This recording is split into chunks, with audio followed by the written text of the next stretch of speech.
Ladies and gentlemen, good day and welcome to Mold-Tek Packaging Limited Q2FY25 result conference call hosted by Emkay Global Financial Services. As a reminder, all participant line will be in the listen-only mode, and there will be an opportunity for you to ask questions after the presentation concludes. Should you need assistance during the conference call, please signal an operator by pressing star then zero on your touchtone phone. Please note that this conference is being recorded. I now hand over the conference to Mr. Nitin Gupta from Emkay Global Financial Services.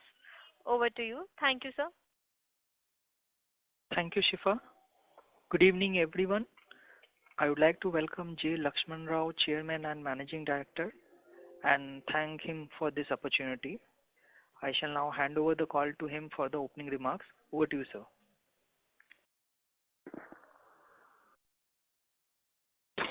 Good afternoon, everybody. Thank you very much for joining our Q2 conference call.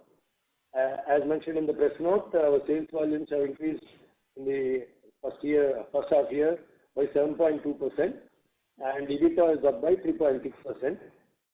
Similarly, in Q2 on Q2, the sales volumes are up by about 7%, and EBITDA is up by 4.5%. This growth was achieved through improved sales of paints packs, which have grown by about 5.11%, whereas loops have decreased by 5%. Food and FMCG grew by 6%, Q-Pack by 35%, resulting in an overall growth of 6.9% Q2 on Q2. However, the PAT has been impacted due to higher provisioning of depreciation and interest costs on the huge investments what we made during the last 2.5 years, resulting in profit down by about 10% compared to the Q2 last year. This is basically the highlights, and I would like to continue the conversation with question answer session. Back to our operator. Thank you so much.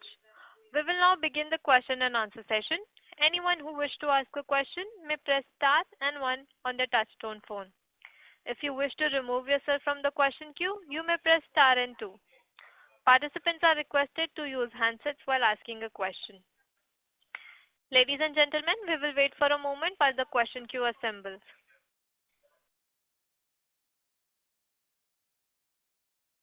The first question is from the line of Gaurav from Capital Farming Consultants. Please go ahead. Hi, thanks for taking my question. I hope my voice is audible. Yes. Yeah, thank you. So, if you can guide that how is the progress happening on basically on the paint segment, the major work that we are doing right now with Aditya Birla Group, how is the demand picking up from there vis-a-vis Q1? Yeah, the demand from Aditya Birla Group is improving, and even indicated us to ramp up our capacities by end of this year. So, expansion is happening both at Panipat and Cheyyar plants, and Mahad plant production has just started. From our Satara unit, we are supplying the initial lots because there will be some delays in the construction of the Mahad plant. So they allowed us to supply from Satara, which is just about 150 kilometers, 200 kilometers from Mahad. So our Satara plant capacities have been enhanced to meet this demand, and maybe in few months down the line, few quarters down the line, a Mahad plant will start taking up our supplies. So what was the utilization level in the Panipat plant and the Cheyyar plant? Yeah, currently slowly it is improving. It was less than 50% in the first quarter, but currently it has reached somewhere around 55 to 70%. I can say around 60% on average on the initial capacities. Now the new capacities are also being added. Okay. Second question is with respect to the pharma segment that we have started. What was the volumes and the revenues in Q2 specifically for the pharma products that we are supplying? As we told you, the pharma product sales have just started in the last couple of months. In last quarter, we have done about 1 crore sale to some of the tube, effervescent tube segment, and also in the main pharma segment. I'm glad to inform you the numbers are improving. In the month of October, we did close to 75 lakhs sales in pharma alone. And going forward, the numbers will increase because now Marksans, MSN Labs, Gravity, Pulse, and also Nutralife and many other companies have cleared their audits and started taking our commercial line trials and small lot supplies. Once these lots are approved and they found our products are acceptable, the numbers will ramp up from Q4 onwards. Sure. Last question, if you may allow me, before I come back to the queue. In cash flow statement, we can see that you have almost made an expenses of 55 odd crores in capex side, right? So any colors that in which direction, whether it is towards the augmenting the production capabilities for the paint segment that we are doing, or it is food and FMCG, or towards the pharma. If you can just give a breakup that in which segment this major capex has been done in the last 6 months, that is from April to September 2024. Yeah, thanks. Last 6 months, the capex is happening in all the segments, but overall pharma investment is close to 90 crores, which is yet to really start contributing. Hardly 10% capacity is being running now, but it will pick up pace, and hopefully from Q4 onwards, it should reach at least 25 to 30% capacity utilization. And the next financial year, we hope it will be more than 50% capacity utilization will be able to reach in pharma. And the current year, the overall so far the investments are 62 crores, and another 25 crores we have committed in purchase orders, and there's 31 crores. So again, it will be crossing around 90 crores investment in the current financial year because of the expansion at Panipat, the expansion of Cheyar, and also small additions in the pharma unit to balancing the capacities. Thank you. I will come back in queue. Thank you so much. We have next question from the line of Jenish Karya from Antique Stock Broking. Please go ahead. Yeah, thank you for the opportunity. So first question is with regards to your gross margin on a per kg basis. We see that it has expanded to 86 rupees per kg. So if you could just help us explain where this expansion is coming from. Is this product mix improvement, and is this sustainable? Yeah, it is sustainable because as the volumes of production improve in all the plants, the per kg conversion costs or production costs will come down. If you notice, maybe you don't have the breakup as of now, but there are consumables and staff costs especially have shot up by 20%, more than 29% in the case of staff cost, basically because people in the different divisions have been added in the pharma, but they are yet to start giving results, but their costs have been absorbed in the P&L. Consumables are increased because of two reasons. One is our printing is under severe pressure now because of increased IML consumption. There is a sudden spurt in IML consumption, and to cater to that, some of the IML we are getting it printed outside. We are even buying from outside, and our HDL printed purchase also have gone up, increasing the consumable consumption by about 20%. All these bills will be controlled later in the year, or maybe towards the end of this year, once our printing and die cutting facilities are added. And as I told in the previous meeting, previous conversation, we are bringing all the printing under one roof in Sultanpur, Hyderabad unit, and that process is still going on. We have moved 70% of the machines, but another 30% we are not in a position to move because of the increasing demand for IML, and this we will be able to do only in January once additional machines are received. So going forward, those economies of scale can be achieved once we are under one roof and all the operations of printing are done in one location rather than 3 locations currently happening. So this facility, this will improve the consumables control, that is wastage control, and reduce the consumables cost in the next couple of quarters. That should improve the EBITDA. And another major reason for the improvement in EBITDA, I'm positive, is our pharma growth in pharma sales we anticipate from Q4, especially some of the orders we received, the molds are getting ready, and the molds will be arriving in December, some of them in January, and commercial supplies might start in Q4. So starting from Q4, we see pharma contributions improving. That should result in better EBITDA. Okay. So if you could just help us understand the volume and value-wise breakup in each of the segment for this quarter and last year same quarter. Yeah, it was in terms of volume, paints have improved a bit from 50% to 50.8%. Loops also improved actually.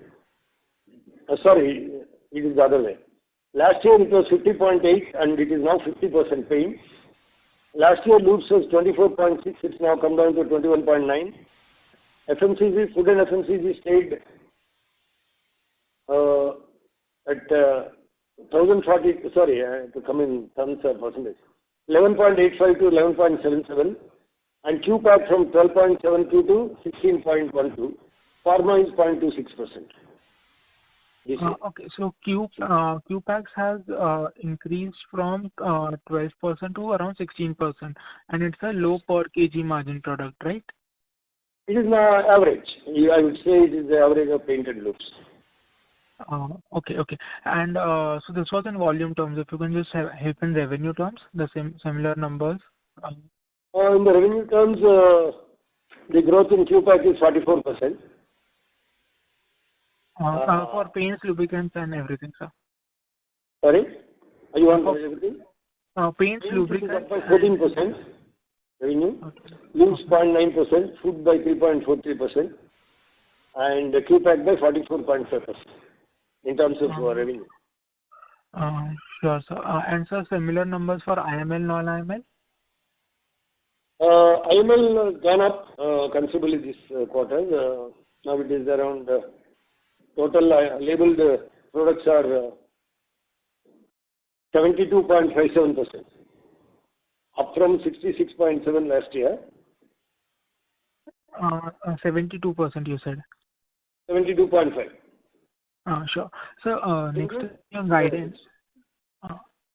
Next is on your guidance, sir. We had earlier guided for a 15% volume growth for full year and 40 rupees per kg of margin. So do we still maintain that guidance considering the first half performance to be slightly off? Yeah, I think we are a little off from the projection, basically because of little delay in takeoff of Mahad plant. Volumes just started now. We thought that we will be starting in May, June, but the plant is going into stream only. I mean, supplies are starting only from September, October, in a small way, and it might pick up speed only from December onwards. So that is one reason, and also delay in our printing facilities is also kind of constraint on our sales growth, because we are not able to develop IMLs as quickly as it is required in the market now. But the facility is coming in January. From January, we'll be ramping up our IML capacity further, and that will enable us to catch up with growth. But I think, as you correctly said, reaching 15% is, I don't think will be possible from the current 7% growth. Probably we're still aiming at double-digit growth for the full year, and probably the EBITDA average, which is now currently at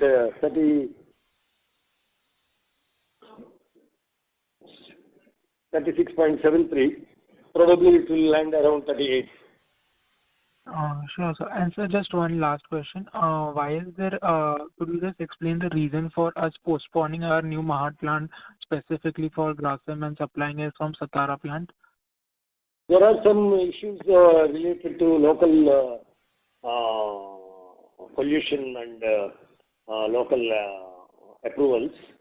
They got delayed, and that is why, because the plant got delayed, ABG agreed supplies from Satara for next few quarters. Probably in next 2-3 quarters, we'll set up an alternative, either an alternative location or in the same location, the plant in Mahad. Until then, we'll be supplying from Satara. Sure, sir. And so full year capex guidance you gave of 90 crores. Is that understanding correct? Yes, This year also it will come close to, already 70 crores has been committed, and we have some more printing and other equipment being ordered, which will arrive before March. So the overall cost investments could be in the region of 80 to 85 to 90 crores. Okay. And just one last thing on CapEx, sir. We were planning to expand our pharma capacity once we receive the certification and audits are done. So any update on that front, or we can expect The 70 crores also include some of the pharma molds and machines, and the remaining 15 crores also part of it will go into pharma. This year, almost 34 crores has been spent on pharma equipment, apart from last 2 years, 55 crores. So 90 crores is the overall investment, and it will probably go up to 100 crores by the end of this year. Overall investment. Sure. Thank you so much, sir, for answering all the questions. I'll fall back in the queue. Thank you very much. The next question is from the line of Siddhant Chabra from Minerva Asset Advisors. Please go ahead. Yeah. Hello. Am I audible? Yes, sir. Yeah. Hi, sir. I wanted to ask my first question on the pharmaceutical segment. So without IML, what kind of levers would we have which would help us gain business in the pharmaceutical sector? Because if we see without IML, the kind of products that we do, the market is very fragmented. There would be a lot of players in EV tubes, canisters. So what advantage, except IML, would we have in the pharmaceutical segment? See, in EV tubes, there are not several players. There are hardly 3 or 4 players. None of them have IML capability as of now. So that is one big USP. Apart from that, the quality of the tubes and the air resistance, which they frequently test, we are at the top end of the quality. So at that range, there are hardly another 1 or 2 players who are capable of giving that quality tubes. So that way, we are already getting orders from some of the leading players in the EV tablet segment. So that is one. In the canisters, ours is a single-piece canister, whereas the others are, majority of them are in 2-piece. So this will give them a lot of benefits in not only cost, but also in safety and non-removal of the, non-breakage of the canisters during usage. So these 2 benefits will go a long way in able to penetrate into the market. Already in EV tubes, we are seeing that. In canisters, our supplies are being tested in trial runs, and hopefully bulk orders will start coming in from December. Okay, so just to summarize what you said, without IML is basically the quality of in tube, it's our quality, and in canisters we are doing single-piece canisters, so there would be more safety and less breakage of the canisters. Yeah. Right. And now my second question would be again related to pharma as well. So could you give me some idea about the need of IML in pharmaceutical? Because based on some of the conversations that we have had with pharmaceutical people, there is not, there's not much a need or a focus on going towards IML in packaging, but rather they are more focused on cost cutting, and with IML being a more expensive alternative to traditional labels. What would be kind of the reasons why a pharmaceutical company would need to go towards IML? Could you give me some idea on that? No, I'm not saying that the pharmaceutical companies will go for IML. Only the EV tube segment, and to some extent this for nutraceuticals and vitamins bottle companies will be interested in IML. None of the basic pharma companies will be looking at IML because they have a lot of statutory obligations of labeling and all that, which they themselves will take care. Okay, so it would be then again only catered in EV tubes and nutraceutical bottles. Yes. Okay. Okay, yeah, that is all from my side. I'll join the queue. Thank you very much. We have next question from the line of Sandeep Modi, an individual investor. Please go ahead. Hello. Yeah, I'm audible? Yes, sir. Yeah. Yes, sir. Good afternoon. So I wanted to know one thing. Any new clients, what are the new clients you have added in pharma and FMCG this quarter? Your voice is not clear. Can you say it again? Yeah. What are the new clients we have added in pharma and FMCG in this quarter? Sorry for Sorry, interrupting. your voice is not clear. Yeah, one second.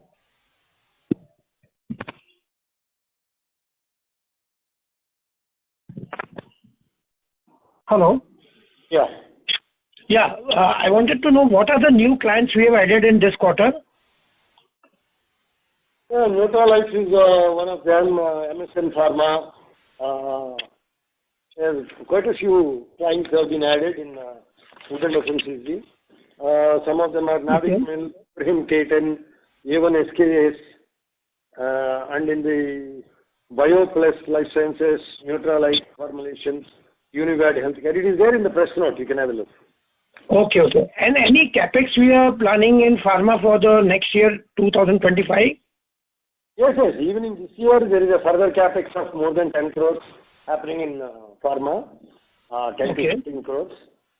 Actually, some of the for the last year erections were done this year. So overall investment in pharma this year is 34 crores. Okay. So the total by end of this year, the pharma investment will be close to 100 crores. Okay. Thank you very much, sir. Thank you. Thank you so much. We have next question from the line of Gaurav from Capital Farming Consultants. You may go ahead, please. Yeah, thanks for allowing me to take up a follow-up question. Sir, in some of the last con calls, we were highlighting that the Panipat plant that we have established, that will also be used for food and FMCG products that we deliver, right? So is that plant ready? Because we were targeting that the festive season, somewhere around that, we will start supplying to the clients based out of the North India out of this plant. So was that done or not yet? Yeah, just in the month of October and a little bit in November, we are making some supplies of Q-Pack from North. But real quantities would start only by end of December. As I said, the printing constraints will be coming out by end of this year, that is December. And then we'll be in a full-fledged way to provide the IML containers from January in the North also. So but the Singhal products for North will be starting sometime in April. That is for the next season. Okay. So if you can share some kind of a color that what kind of clients we are targeting based out of North to supply products from this particular plant? The same clientele, similar clientele of edible oil, ghee, pharmaceuticals, nutraceuticals, protein powders, all these similar companies, even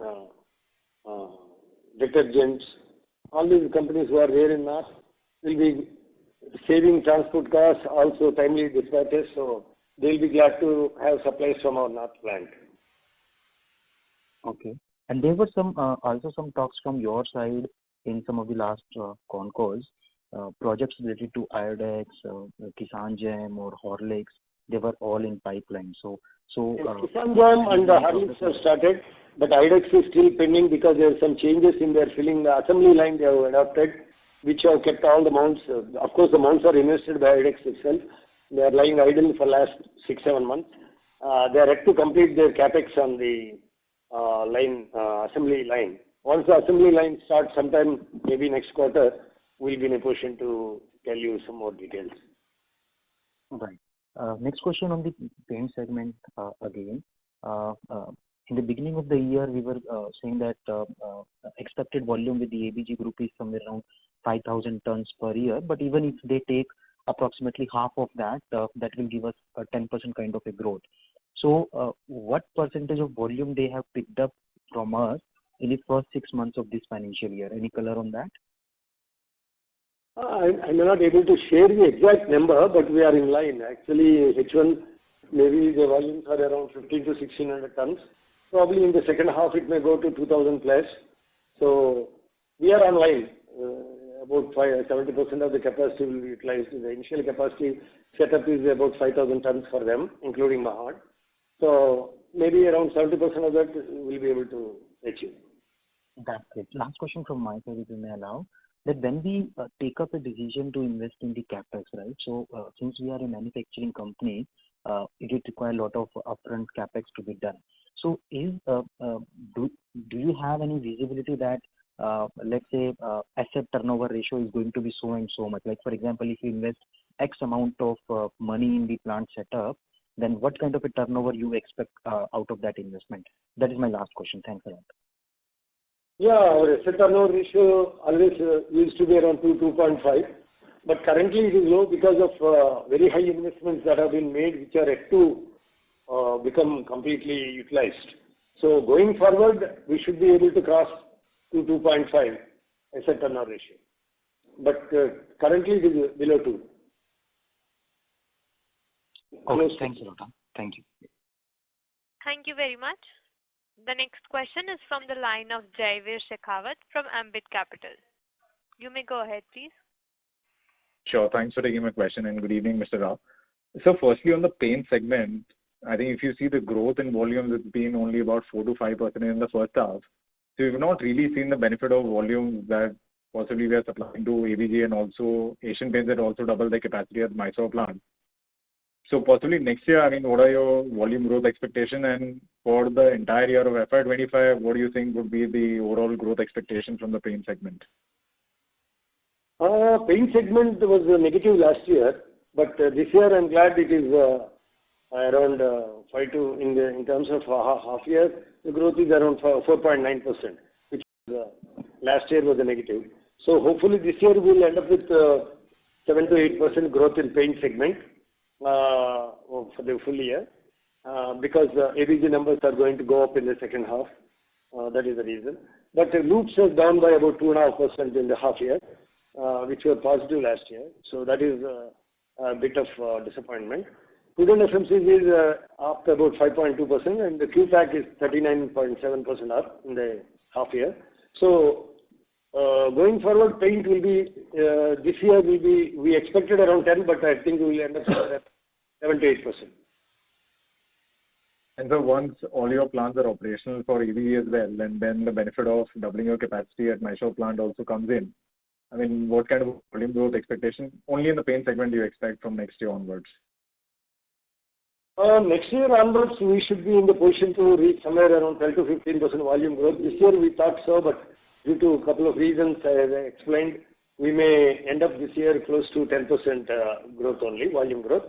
But next year I'm more confident today because ABG is doing good and they're asking us to expand the capacities, and pharma will be catching up because quite a few of our products have been accepted by at least 4 large pharma companies, and 2 or 3 products are under development now, which will going into production from January, and they are committed volumes to us, which are reasonably good. So if those products also added, next year pharma sales will be considerably good. So with that confidence, I'm hoping next year at least we'll be able to see 12 to 15% volume growth. Sure. And so second, on the F&F thin pack side, I think you mentioned this quarter there was only about a 3% year-on-year growth. For the first half, there was a 5% growth. So what exactly is happening in this segment as to why is it that the growth has been so moderated? And then do you see that reviving from next year onwards, or are there structural challenges here? Sorry, your voice is a little muffled. Sir, on the F&F thin pack side, I hope you're able to hear me now. I mean, the growth has been very muted, only about 3 to 5% as you mentioned. So are there any structural reasons as to why that growth has been moderated, and how do you see that growth possibly from next year onwards? You mean in the paint segment? On the F&F side, sir. On the food side, on the thin packs. Yeah, food and FMCG side, unless our north plant comes, we may not able to see more than 10% growth because, as I said last quarter, there is quite a bit of competition in the small product segment in the south, and in the north we are completely absent. So leaving such a big geography has led to this kind of distraction. So we are now concentrating to set up the facility there by March next year. But as a beginning, we started with our Q packs there. Already response is good. A couple of clients are we are able to supply from Panipat itself. But our capacities will be enhanced only from January. So from January, more and more number of food products will be food packaging products will be manufactured in Panipat. By March, April, we'll have even ice creams and dairy product packaging products will be supplied from Panipat. So then probably we'll be seeing a double-digit growth in food FMCG segment also. Sure. And so lastly, on your pharma packaging segment, I think we have been tracking your company and your commentary as well. I think there have been considerable delays in terms of how we have been able to ramp up or get the approvals in place. So, I mean, possibly 2 or 3 years out, how do you expect that revenues to sort of shape up for the company? Yeah, I agree. There was some delay in projects, especially the printing expansion project has been delayed due to construction delays and then machinery supplier delays. But however, we have initiated the process bringing the all printing activity under one roof. Almost 75% of the equipment is now under one roof, but others we are not in a position to move because of our lack of capacity and increasing demand for IML products has made us to hold on to the shifting because it will disturb the production by about 1 week, 10 days. So we are waiting for our next machines to arrive in January and then take a call on the shifting of these machines. One of the reasons why we have clocked the lesser growth in this year is, I should admit, is our printing capacities being a little delayed in setting up the printing capacities. Otherwise, we could have been at least at 10%, if not more. So anyway, having lost that time, we want to catch up at least in the off season. That is December, January is generally our off season. That's the time to shuffle the machines and create the extra capacities also. And then we may probably see better growth. So, sir, my specific question was on the pharma segment. I mean, how do you see that scaling up over the next 2 to 3 years? I mean, what are your expectations there? I mean, once all the approvals are in place. Yeah, I'm certainly confident about pharma because already our products and facilities have been approved by 4 major pharma companies, and at least another 4 or 5 are in the online to visitors and auditors, including companies like Sanders, Alchem. We are in talks with them. Emerson, Marksons, Gravity, Pulse have already approved. Neutralize has approved our facility. BioPlus has approved. So almost 8 to 9 or maybe 10 companies have already approved and started taking small quantities. Line trials are completed. ETV trials, extended testing has been approved by more or less all the companies. So I am confident that going forward the numbers will improve. But it will take time because pharma companies go through a lot of testing and stability tests before they'll take volumes. At least a couple of them started taking 1 or 2 products in volumes now. That's why the numbers are ticking up from October onwards.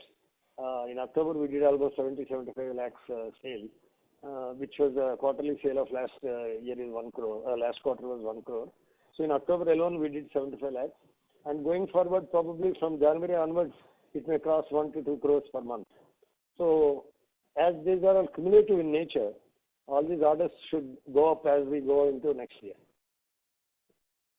Sure. So by FY27, do you think you can at least hit 50 crores, 100 crores in revenue? I mean, what's your ambition there? Yeah, at least we will see 30 to 50 crores. It could be 30 or 50. It all depends upon how products that are being launched will be taking off. These products are launched based on the approvals from the client and commitments from the client. So these are more of a sure shot than trying in the darkness. So now we are able to gain the confidence of some of the clients in giving new product development to us. That is a proof that Mold-Tek stability in mold making, product design will definitely help us in slowly conquering a decent market share in pharma segment. Sure, sir. All right, sir. Thank you so much and all the best. Thanks. Thank you. We have next question from the line of Pranav Doshi from Ardeco. Please go ahead. Yes. So thank you, sir. Thank you for the opportunity. And sir, my first question is on the paint side. So sir, the realization per kg for paints was about like 215 per kg 2 years ago. Now it is declined to close to 180, 190 per kg range. So can you tell me what is the reason for that? See, there are 2 reasons. At that time, the raw material price went up to 120, 125. Currently, the raw material price is around 105. More or less, in this year, the price was stagnant there. And also, in the paint segment, like any other segment, RCP, that is recycled plastic usage, has become mandatory. So slowly, companies are adopting 15 to 20% or maybe 25% RCP material, which is available at a cheaper price. So this also brings down our entire overall selling price. So that these are the two main reasons, and there is some competition in the market, especially in the paint segment. There also some pressure is there on pricing, but that is not the main reason. The main reason is raw material and RCP. Okay, sir. Okay, understood. And sir, on the paint side, so if I heard it correct, the volumes from graphene for H1 were about close to 1400 to 1500 tons. Is that correct? Yes, H1. Okay, sir. Then, yeah, for H1. Well, sir, I was just wondering that, let's say, barring those 1500 odd tons, so let's say, then there is a degrowth in the segment. So, like, apart from the X of graphene, there is a degrowth in the business. So, like, are we losing wallet share for any of our customers, especially someone like in Asian Paints? Yes, in Asian Paints, there is a continuous pressure on pricing, and some volume loss is there because of mainly the pricing reason. And we are trying to, also we have capacity constraints, as I told you in the beginning, in the printing side, especially on IML and HTL, which is causing us also to go slow in competing. Once the capacities are in place, we'll also can take the advantage of higher volumes and can be competitive in the pricing. So hopefully from Q4 onwards, we'll be able to strategize that way. Okay. And sir, what was the reason for the degrowth on the lube side? So, like, is it due to the end customers growing slowly, or is it due to something? Sorry? Sir, so I was just asking, what was the reason for degrowth on the lubricant side of the business? So we have degrown. Lubricant side is completely based on the sales of the industry, because there we are not losing any client, we are not losing any even market share. The markets in lubricant are always plus or minus 2% annually, because lubes are now more of a standardized product where more and more mileage they are offering, and volume-wise growth is minimal. So one quarter it may be 3-4% plus, one quarter it may be 4-5% minus, but overall it is stagnant. This time it is around 2% minus for the half year. Okay, and so we expect it to be in such a range, like let's say plus minus. Yeah, it will be plus or minus 2-3%. Last year was an aberration. Last year we had a good growth. Okay, okay, sir. And sir, on the let's say food delivery, so on the do we see what kind of an opportunity do we see with Swiggy and Zomato and some of the other quick commerce players? Like, do we see any opportunity? Swiggy and Zomato we have tried several times, but they have a lot of logistical issues, and their restaurant packs, there are thousands of restaurants, and so it will be very difficult for them to control the packaging material with their name and also the name of the restaurant. That is where I think their logistics didn't support, and it's not moving much. Okay, so it's so we have some volumes, but it's not moving much. So it's not significant. We did some small quantities long ago, more than a year ago, plain containers, but everybody wanted their brand, and then the restaurant people don't want only Zomato name or Swiggy name, they want their name also. Then the numbers break between several combinations, and logistics to supply those will be a very big challenge. So they didn't attempt that later. Okay, okay, yes, sir. And sir, apart from that, I just missed the revenue breakup between paints, lubes, and F&F. So can you just repeat it once for me? In terms of revenue, 47% is from paint, 20% lubes. Food and Q-Pack together is around 32.4%. 0.5% is pharma. Okay, okay. Yeah, sure, sir. I think that's it from my side. Thank you, sir. Okay. Thank you. We have next question from the line of Richa from Equity Master. You may proceed with your question. Thank you for the opportunity. Sir, my question is for the pharma segment. I think our revenue potential from the existing capacities is 60 crores, and please correct me if I'm wrong. And I also wanted to know that, let's say, if we realize this by, let's say, over next 2 to 3 years, what is the opportunity size in pharma, from the client response? What is the sense that you're getting? How much scale-up can happen in this segment over next 5 years? See, with the current further investment we are making in the pharma during this financial year, the capacity at full range when we supply could reach even up to 80 to 100 crores during next financial year. But it all depends upon how we'll be able to bring the products into commercial production. Fortunately for us, there are at least 2 products which are cleared by clients with a commitment to buy back the capacity, and those products will be starting production from January. It's not huge, but both of them together would be not less than 10 to 12 crores per annum. So those 2 products will be launching in January with a commitment of volumes from one particular client, 2 particular clients. So those 2 products will add to the numbers from Jan.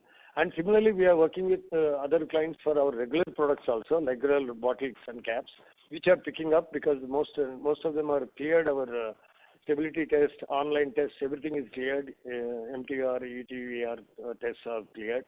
So now they will be in a position to start trying our commercial quantities.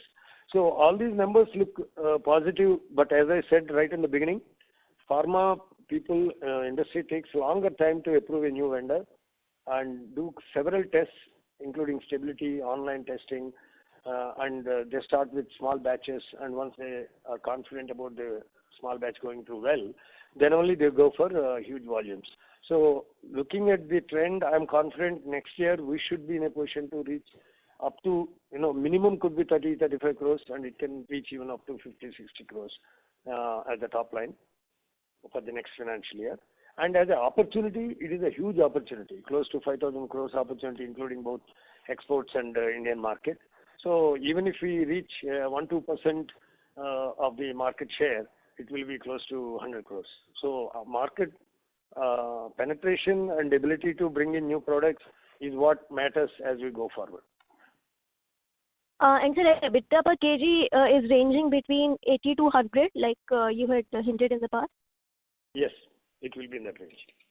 Okay. And so currently, like in the past, we have seen EBITDA margin per kg at 40, and the earlier you had guided for 42. Currently, it is down because of low capacity utilization. But how soon can we reach that 40 or 42 per kg kind of level?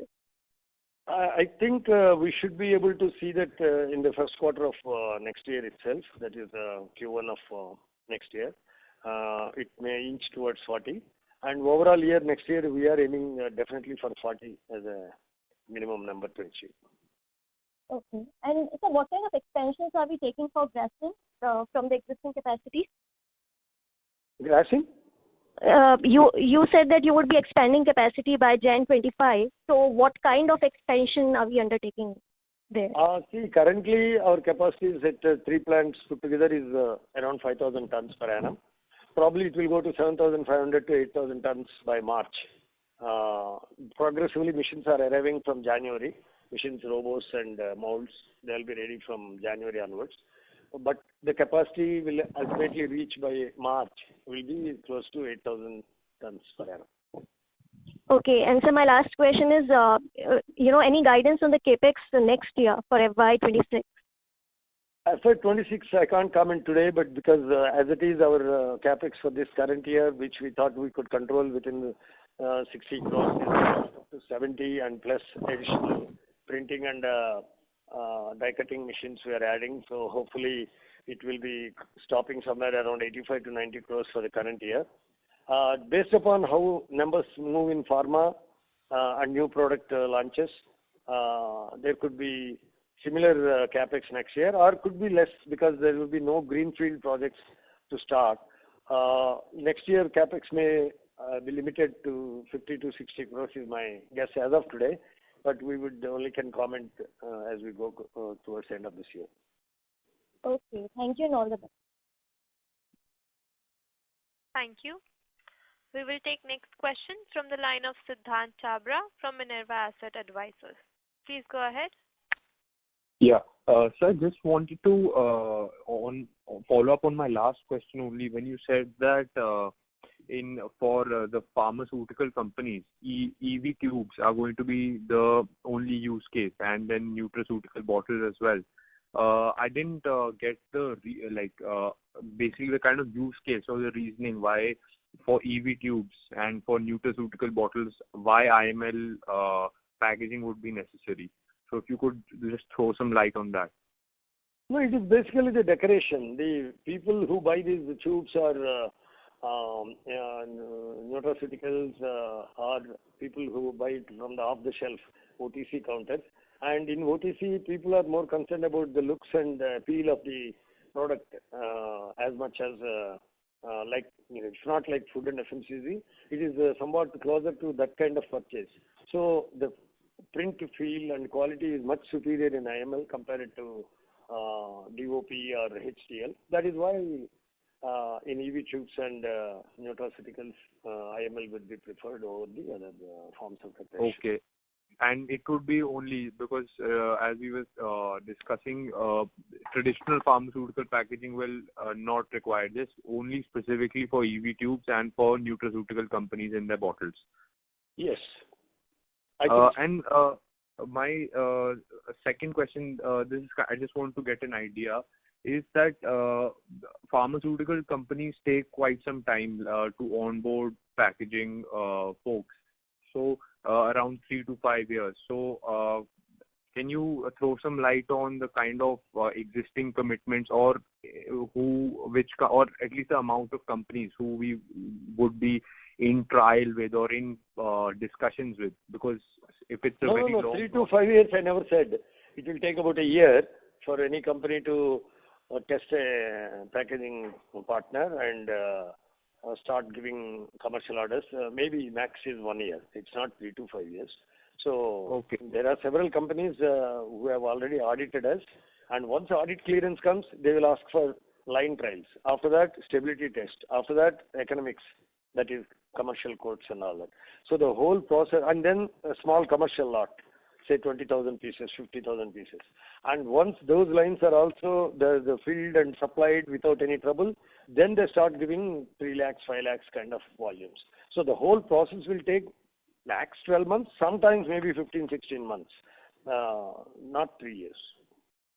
Okay, so basically the kind of timeline would be more like 12 to 18 months at max, not 3 years or 2 to 4 years. Okay, not like that. And we would be expecting, can you give us an idea what kind of client additions we would be expecting over in terms of number of client additions over, say, the next 3 to 5 years? We are touching all pharmaceutical companies, right from Sun Pharma, Glen, Lintas, or even Alchem, Mitas, Dr. Reddy's, MSN, all of them are in contact with us. Some of them have visited, cleared our premises. That list I already published in the press note, and several of them are our sales people are in touch with them. The point what Mold-Tek is trying to drive to pharma companies is our ability to develop new products faster than anybody else. Even the leaders in pharma packaging, we are in a position to meet or exceed them in terms of new product development. And all the new product developments are always under fire, timelines. Everybody takes long time to decide, but once they decide, they want within a month. But developing molds, developing product designs is not so easy. That is the strength of Mold-Tek, which we are going to use and get into into bigger pharma companies. And once they start using our new product development, they will be obliged to consider our existing standard bottles also. That is a way forward for our growth. Okay. Thank you for that. That's all from my side. Thank you. We have next question from the line of Pranav Doshi from Ardeko. Please go ahead. Yes, sir. Thank you for the follow-up. So just one question. So, like on the business side, what kind of contracts do we have with our customers? So is it on like order to order basis? Do we have to bid for it, or like is it a contractual agreement and we have kind of a visibility for our volumes for some time? So how it is, sir? Yeah, you are correct. All the kinds of contracts or agreements are possible in pharma also. Generally, now we are at a testing stage. Nobody will give us a long-term 5-year contracts. They generally test our products, take some 1 month lot, test it in the market on their lines. How is it? How are our caps? Let's say if somebody is buying only caps, how is our cap doing with the other bottles? All those tests they do it over a period of 3 to 6 months, and then they start building up the confidence and increase the volumes. So at least 6 to 7 companies have tested our products or are testing our products, and 3, 4 of them have started giving us repeat orders. Actually, touch wood, that this month we received one major order from Marksons, and hopefully another product which is under development will start from December, January. Like that, once our relations start with a new product, actually our relation with Marksons started with a new product development. And then obviously when they see our ability to quickly give a new product and our facilities are world class, they also encourage us for their existing products. So similarly, we are trying with Laurus, we are trying with MSN, we are trying with Alchem, we are trying with Gravity, Pulse Pharma. So at least 8 to 10 companies we are in Amneal, Sanders, Sun Pharma. So we are in touch with their packaging development teams, R&D teams, and they are started. And once we have 3, 4 in the line, 5, 6 becomes easier to add. So that is the confidence I have. Again, it's coming back to our strengths in product design and mold design and speed at which we can develop new products. That is the strength which we are focusing as a USP, even in the pharma segment. Sure, sir. So this is for the newer segment, and for the segments where we're established, like let's say paints or F&F. So there do we have some? FMCG, most of the products are well established, especially come to paint pails. Those paint pail standards have become normal. They're like commoditized. So there are at least 20, 30, 40 suppliers or even 50 suppliers who are able to produce paint buckets to a reasonable quality and a reasonable consistency. So obviously there is a severe price war and also supply options. When it comes to pharma, you can hardly count on fingers notable players like 3G, Gary Scheimer, Gopal Das, Dr. Pack, like that. Maybe another 3, 4 players. So these are all catering to the current pharma companies. We too also enter into the fray with them, but our USP will be new product development and faster mold development. Because of our strengths in injection molding, our ability to produce at low cycle times will also make us can be an economical player. So with all these strengths, we are trying to focus on pharma business. And sir, just one final question. So like the competitive intensity, as you mentioned, we are seeing a lot of it in paints. So like, is it possible that let's say down the line, the same kind of competitive intensity or pressure we might see in the other segments as well? Apart from pharma, of course. So pharma, I understand it is a longer approval process, but let's say in the F&F or the lube segment, like, so is it possible that we see? Competition will be always there in all segments. Even today, paint, we are now 40th, almost 39th or 36th year of production of paint pails. So even today, we have our own value, and even today 47% of our sales come from paint segment. So there is a growing demand for the pails and quality pails, especially with IML. So having IML advantage, which is not possible for all and sundry to start, we will certainly have our own niche market for our products going forward. However, there will be a small pressure, but then capacity utilization, in-house manufacturing of labels and robos is what brings us economies of scale, even at a under price pressure. That's how we are able to stabilize our EBITDA. Now the current EBITDA also would have been 40 rupees, but for increase in staff cost, because we for all these several projects across the country, especially pharma, we have added a lot of staff who are yet to contribute, because the capacity utilization of pharma is hardly 10%. Similarly, Panipat and Chayar are now picking up. Earlier, 3-4 months ago, hardly it was 20-25%. Now it is coming to 40-50%. So going forward, as the capacity utilization improves, EBITDA margins will improve. Okay, sir. Great, sir. So, yeah, thank you. That's it. Thank you so much.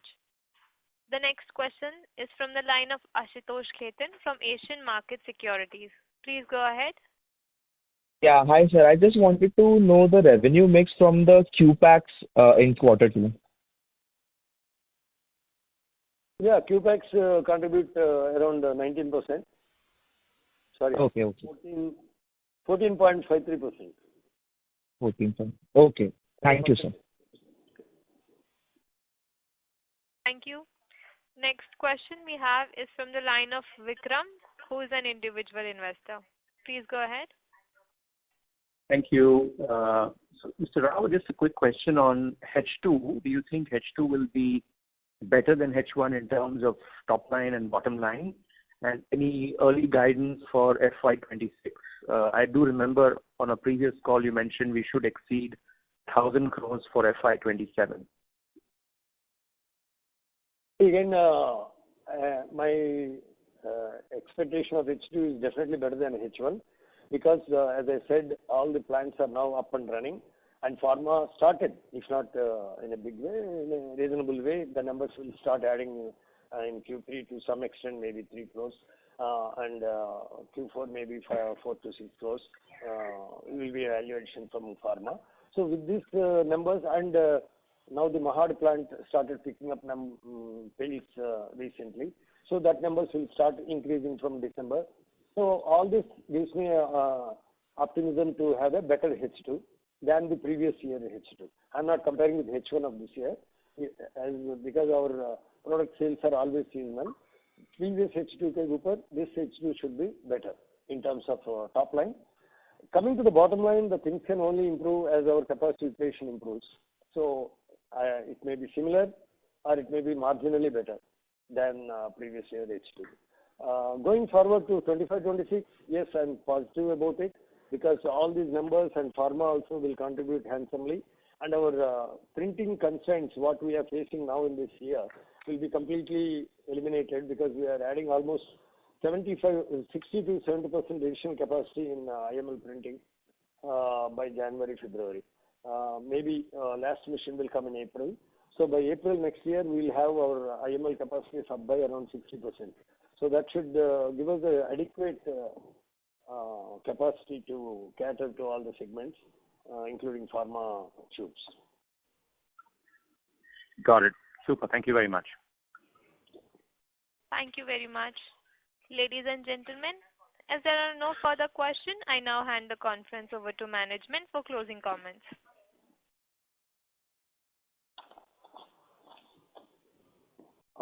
I take this opportunity to thank all the participants for their interest in our Q2 results conference, and especially I thank MK Global, Nitin Gupta, for arranging this conference. Thank you very much. Have a good day. On behalf of MK Global Financial Service, that concludes this conference call. Thank you for joining us. You may now disconnect your line.